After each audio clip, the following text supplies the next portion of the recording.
Welcome, data people. We are Zuma. My name is Matt, and this is Data for Good. This podcast is brought to you by Zuma.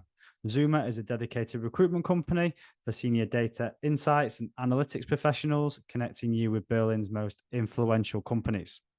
The Data for Good podcast is for the world of data analytics and engineering, giving you access to the thoughts and opinions of Berlin's most successful data people.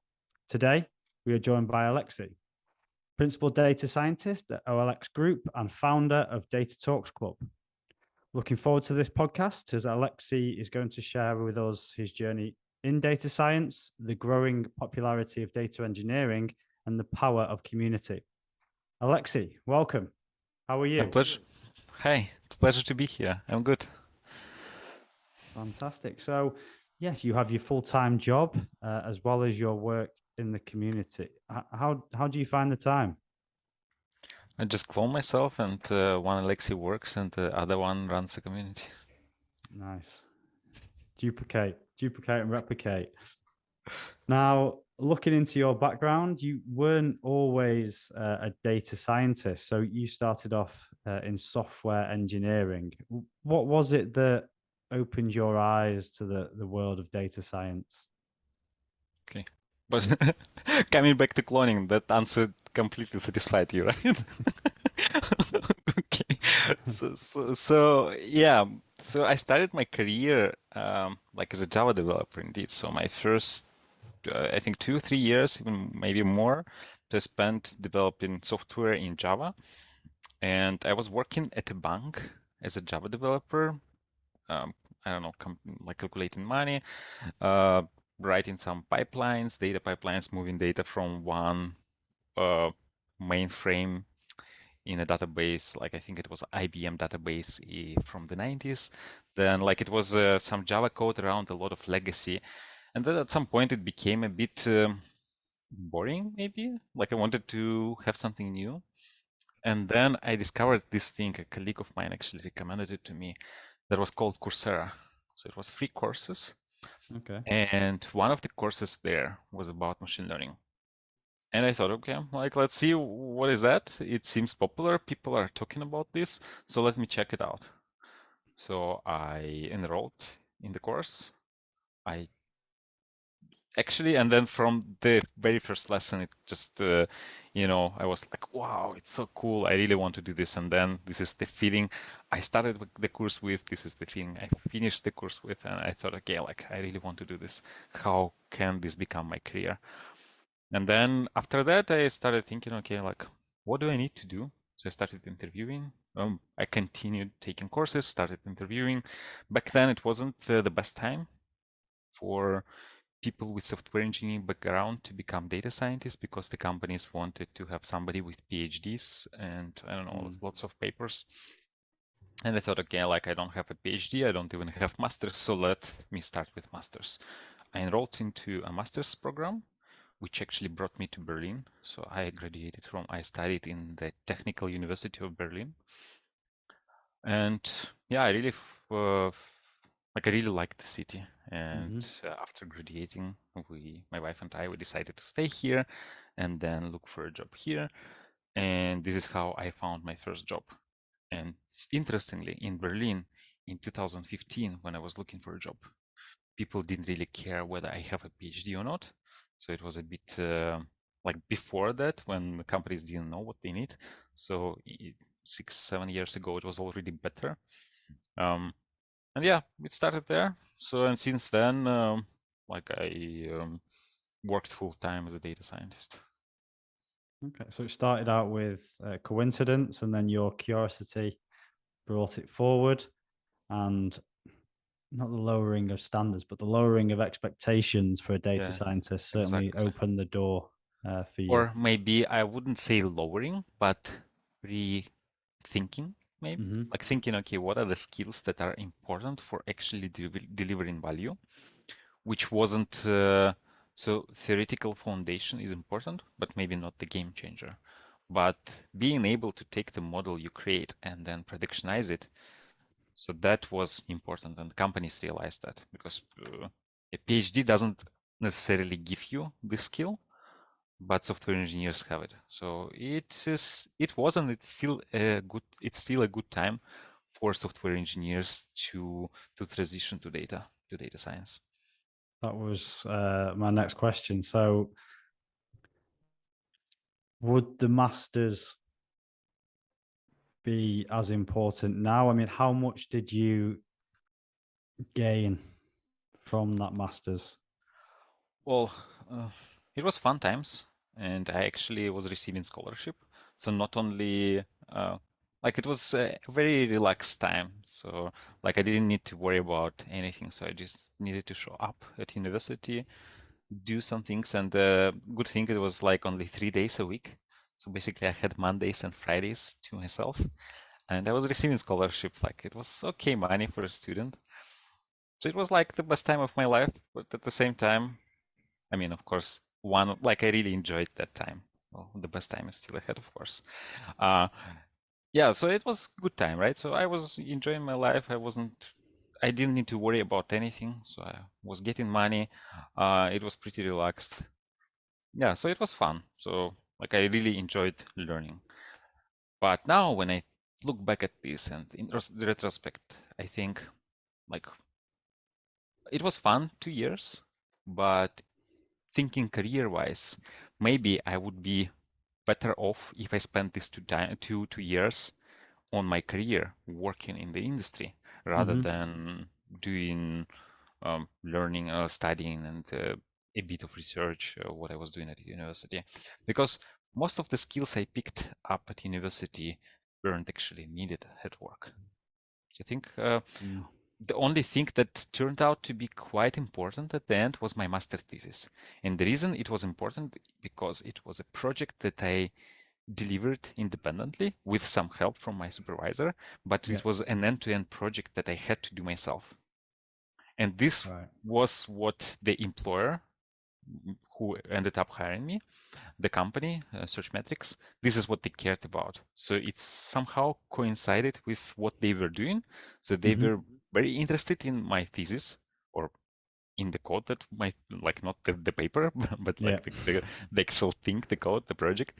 So they were very interested in this. So they were asking me questions about that. And then after one interview, they made me an offer. It doesn't happen these days actually. So you don't get an offer after one interview. But for them, they really liked what I did. So if you think about this, then yes, master thesis was quite important for me to get the job.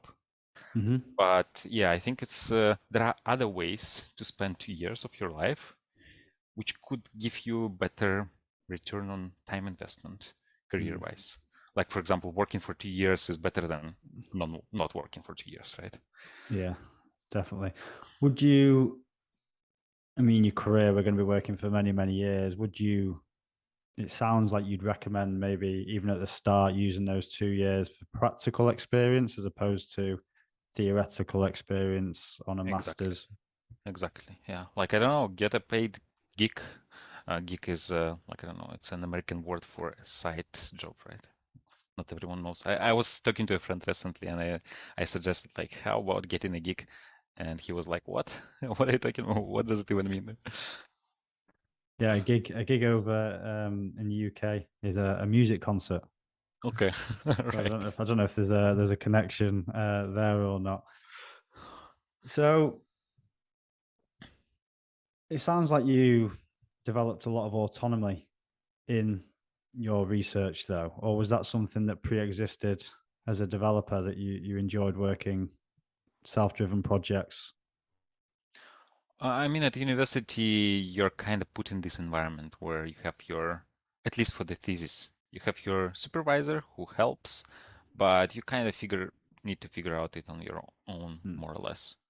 They guide you, but it's not they're they don't hold your hand throughout the entire process. You still need to to learn swimming by, actually swimming, as opposed to a typical course when it's actually hand guide, like when teachers guide you through the entire thing, like they tell you what to do. So thesis is a project, and I think like the best way to get in data science and machine learning now for software engineers would be to focus on these projects that you need to do end to end. um, with some guidance or without, with some input from some I don't know, stakeholders, air quotes. But yeah, it's better to focus on doing them instead of picking course after course after course without, learning and at the same time not doing much. So better to focus on building things and learning by doing. And in my experience, people learn differently. So for some people, it's better if they just do, I don't know, 3, 4 courses and then start building. But I think for me and for many engineers who I met, they usually learn by doing things, by focusing on a goal, on a problem you need to solve, and then finding your way through solving this problem. I don't know, Googling things, asking people for help with this specific thing you need to solve right now to advance to the next step. Right? And if you learn by doing projects, then it's much, much more effective in terms of time that you spend on, building the thing. And then while building the thing, you have the skill at the end too, right? And then you have a solved problem too.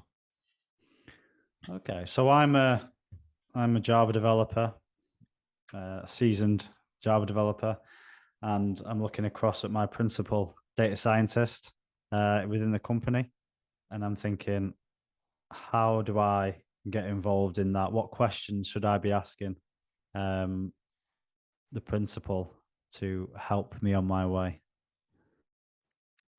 On your way to becoming a data scientist yourself. On my way to exploring it to see if it is for me. Okay, maybe do a small project. Like the simplest example could be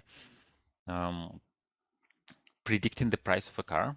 So for that, what you need to do is you need to get a data set from somewhere that has cars, the prices, and cars and some descriptions of each car, like model, make, year, mileage, all these things, like all the characteristics of a car that influence the price at the end. Right, so you have this. So this is called features, all the description, all the characteristics of a car. Then you have the price that you want to predict, and you build a model. And when you do this, you will see that data is not clean. It needs to be prepared. It needs to be processed. It needs to be put in the right format in order to put it inside a model. And then when you put it inside the model, then also not always works from the first attempt, right? And if you enjoy doing this, like going through all the steps, cleaning data, putting it inside the model, and then training the model, and then tuning the parameters, then you will probably enjoy working as a data scientist too. If you don't like data cleaning, if you don't like this process of training, maybe it's not for you. But there is another thing. So after the model is done, after the model is finished, there is another step, which is you take this model and you make it available, accessible for others to use. Mm-hmm. Usually it means that you expose your model as a web service. So let's say another department, a different department in your company can access it and use it for whatever they do. Or maybe you have a job that runs every day that takes all the cars in your, I don't know, database and then predicts the price for them. Or I don't know, could be many, many different examples. So maybe if you don't like the data cleaning process, maybe you will enjoy this process, the process of deploying the model. And this is what machine learning engineers do. So data scientists spend time preparing data, training models, and so on, like modeling. And ML engineers, they focus more on working with data scientists to then productionize machine learning models. So maybe this is something you will like more. And I think Java developers and developers in general, they tend to like more this engineering, ML engineering side, rather than data preparation, data analysis, and things like this. So maybe this is for you. Another direction could be maybe you are into large-scale data preparation and transformation. Like you have some data that is in some raw format stored somewhere on your S3, and you want to prepare it in such a way that data scientists can use. Mm-hmm. Right?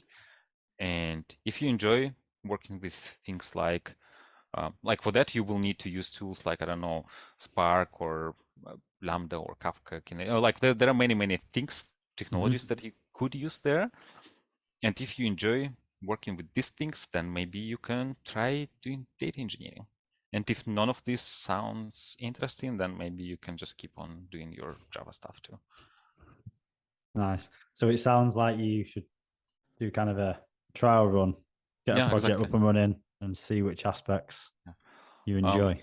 Yeah, another thing is maybe you can talk to, like before even trying to build these things, you can talk to a data engineer, data scientist, ML engineer, and ask them what they don't enjoy, what they dislike in their jobs. And then try to put yourself in this situation when you need to do this every day for the, I don't know, the rest of your career or however long you want to be in that role.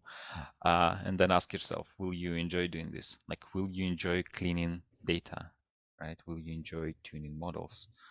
Will you enjoy uh, creating web services? Or then, yeah, ask yourself. And then if you say, okay, it sounds fun, or okay, I can tolerate it, then yeah, maybe it's fine. So if we were to summarize kind of personality test of of which direction to go in, if you like creating, then maybe data engineering to start looking into. If you like modeling, not the photography, data science is the route to go. And if you enjoy the prediction side, machine learning engineering is Perhaps. I maybe mean, a suitable building, one. you have building in both the engineering roles, but it's more like, do you like working with the models that data scientists prepared? Do you like cleaning the code after them and then making sure it's working? Or you'd rather focus on, building data pipelines and you don't need to here you don't have this sort of dependency on data scientists to prepare the model. Here you're more not independent, but like it's more isolated maybe because data scientists then consume the output of your jobs. And the job titles have always been a bit of a grey area. Data science at one company is a data engineer at another. Roles like analytics engineer are popping up more and more frequently. But we are seeing quite a rise in popularity of data engineering. What do you think has happened recently to cause this? So when I started my career as a data scientist, um, it was expected that the data scientist comes and figures out like where the data is and then does some magic. And then at the end, there is a model that brings the money, right? And then everyone is happy, company is happy because it's making millions and everyone is splitting bonuses between them. But the reality is that a data scientist comes and they can't find data because there is no data, or the data is hidden somewhere, or the data is not in the right form. Some data is missing, the data quality is terrible, and all these things that data scientists aren't supposed to solve, but they have to solve it in order to create a model.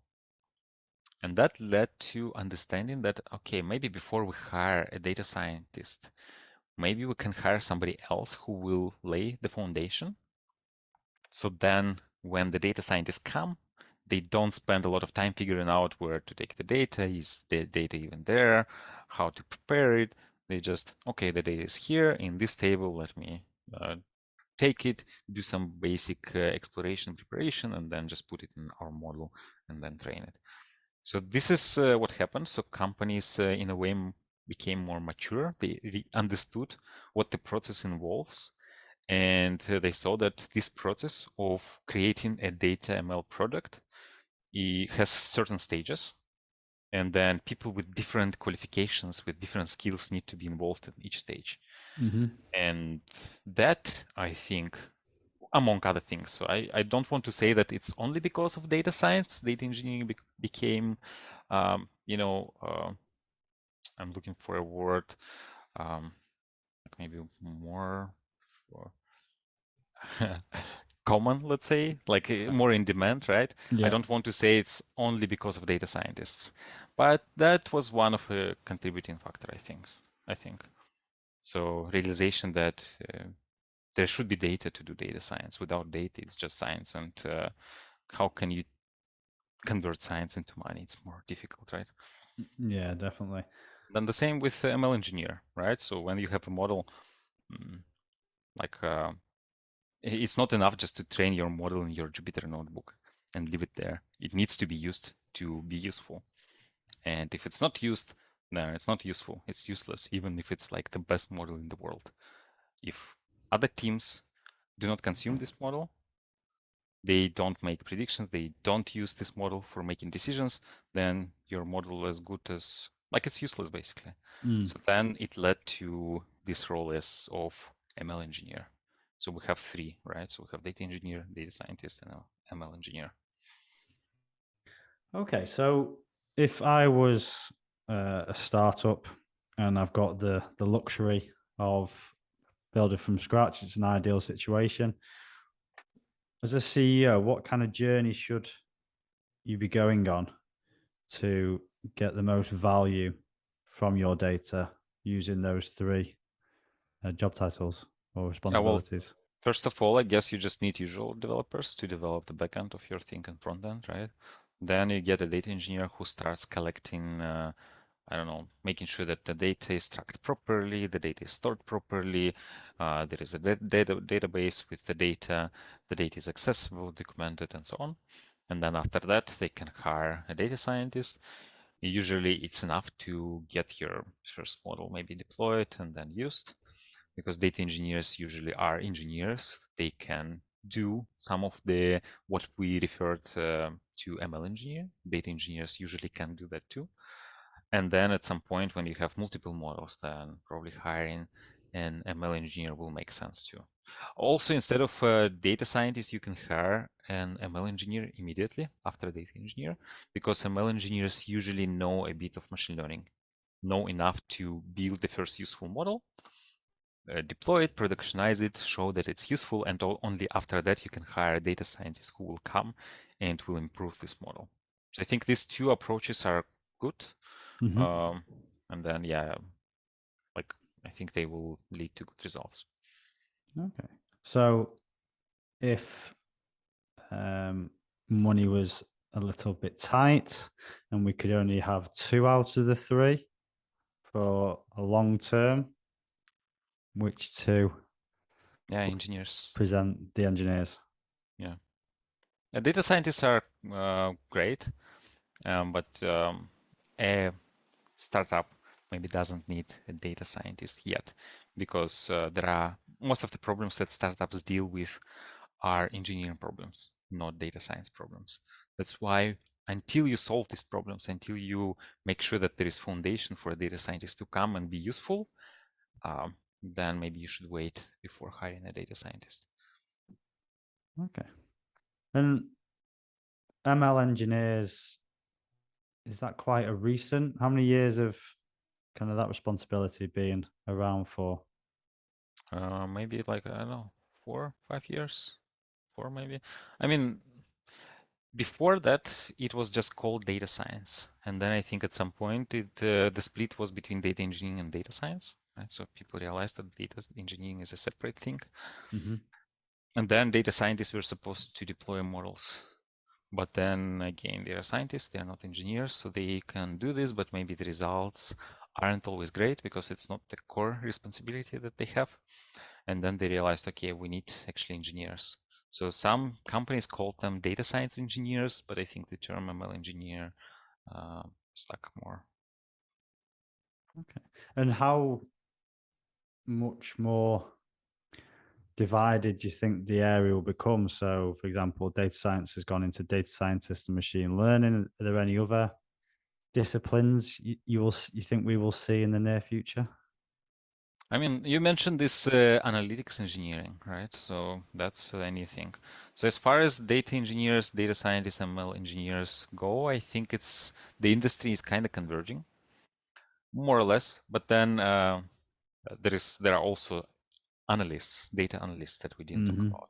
So data analysts, they are not usually scientists. They don't build models, but they analyze the data to explain the past. like what happened in the past, why did it happen, and what to do to prevent this from happening in the future, or how to do more of this, right? So these are the answers that analysts answer on.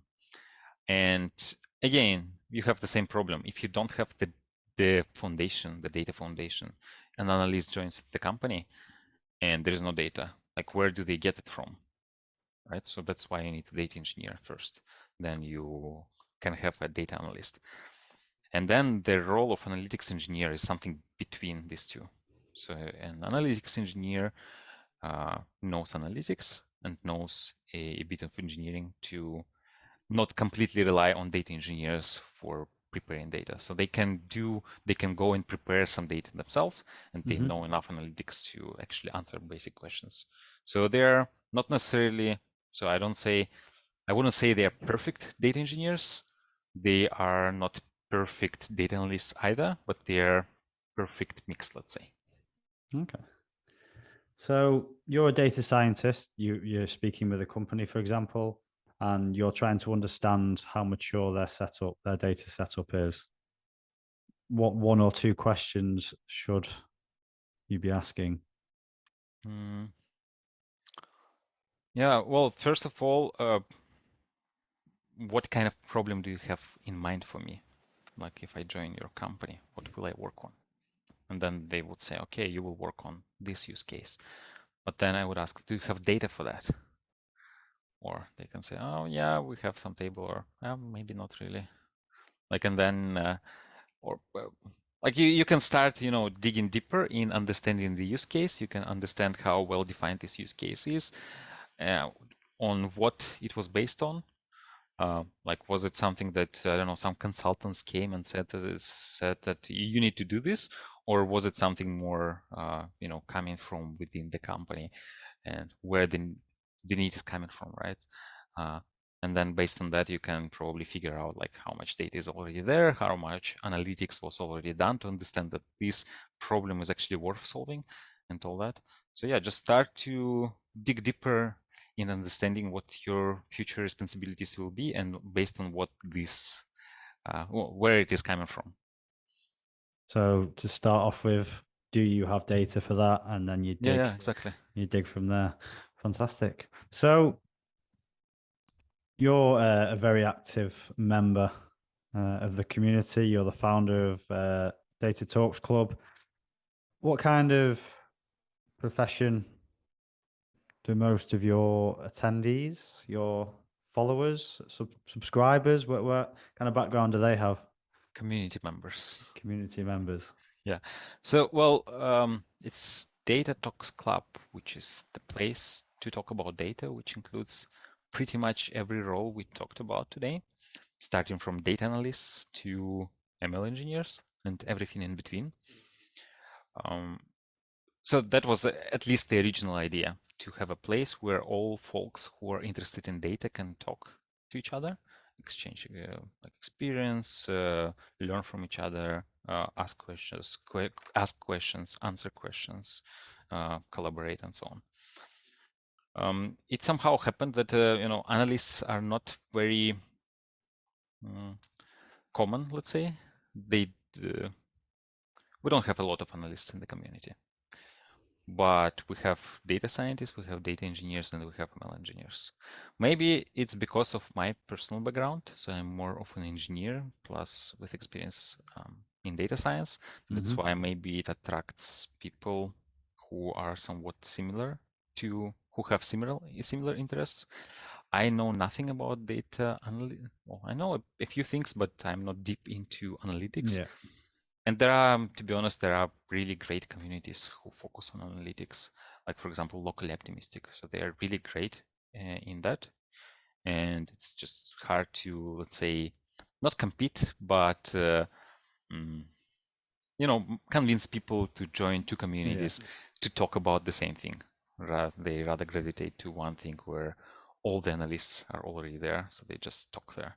So that's why we still, like, it's all about data, but more with focus on data science engineering, ML engineering, data engineering. Got you. You're giving a lot back to the community.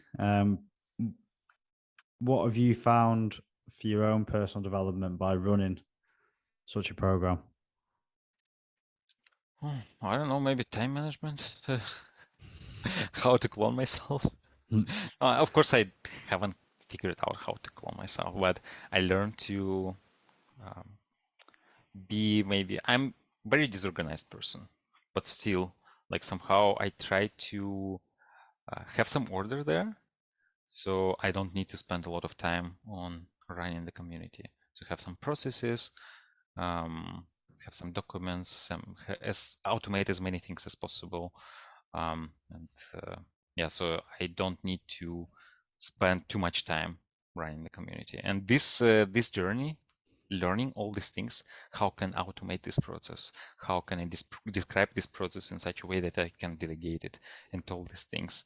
That was my biggest personal learning, let's say. Hmm. And a little bit of insight. What kind of personal tools do you use to help with this? Yeah, one thing. So I use Zapier. This is most of these tools are paid, so Mm. they haven't paid me to advertise them.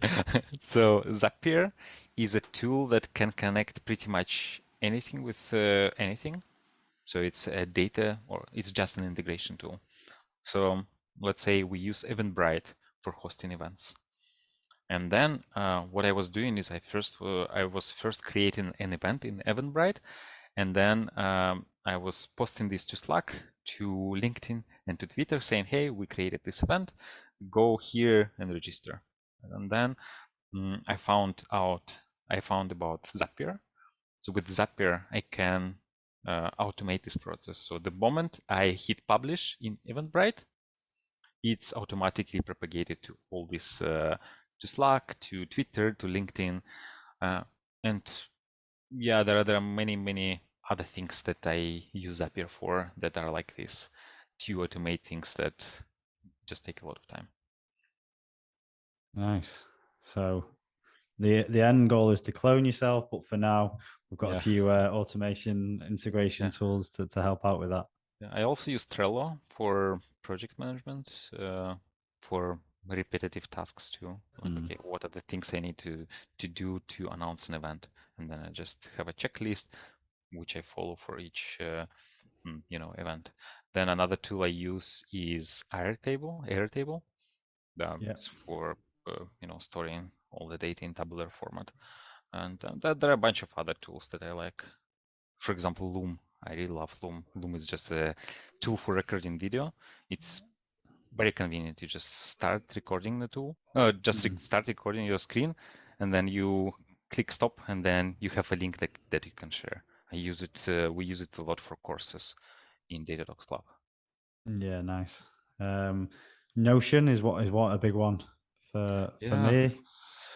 but it's like if you want to use it with others, then it becomes like you need to pay for this, right? I think you can have your own one, and then you can have Right. up to 5 people Yeah, I visit. use it. Yeah, I use it. But for processes, the processes I described, we just use Google Docs. Yeah, fair, Yes, fair Notion enough. is better, but Google Docs is more free, if I can say that. Yeah, no, it definitely is. It definitely is. So why not use the free resources where we can? Perfect. Well, time has absolutely flown. It's been a great conversation. So I'm going to wrap it up with one final question. So, being a key member of the data community, and you were to have a little tip for what could be hot next, what trend or topic could be the next big thing? Yeah, it's hard to answer that. So what I see now, so if you're an engineer, if you're a Java engineer, Java developer, or pretty much any other engineer, the market, the data market, the job market for you is still very good because you already have most of the skills that you need to get into the job and deliver value. So if you want to get into data, you should do it now. Because I don't know what will happen in 5 years. Because what I see now is that there is a lot of Like there is a trend towards democratization of data, which means that in the future it will be much, much easier, I think, to do machine learning. This is a good trend, but if you're a software engineer who want to get there, then maybe you don't need to wait before it becomes very easy to do machine learning. So maybe get now. But this is also very exciting, right? So right now, for example, if a product manager wants to test an idea quickly, right now they need a data scientist or ML engineer to help them. But I've seen tools that come up now already that simplify this process. So they can just take a data set and then drag and drop this data set to some auto ML thing, and then it will create a good enough model. Of course, here we assume that the data is just magically there and all cleaned, which is not the case. But there are tools that aim at simplifying this process of cleaning and preparing data, also without a lot of engineering involvement. So yeah, the trend for democratization is there. So if you're a product manager and want to use machine learning, good news for you. If you're a software engineer who want to get into ML, machine learning, probably do it now, not in 5 years. Be ahead of the curve. Good advice. Good advice. Well, you've taught us a lot today. We could have spoken for a lot longer, but I think these topics lead quite nicely to a future podcast, and we would love to have you on in the future. But that's all we have time for today. So thank you very much for your time and your rich insights, Alexey. It's been educational for us all. Thanks for having me. And to the listeners, as always, drop your questions and feedback in the comment section. We'll pick out some to answer on future pods. Don't forget to like and share, and we can reach out to as many people as possible. But for me and Alexey, ciao for now. Bye.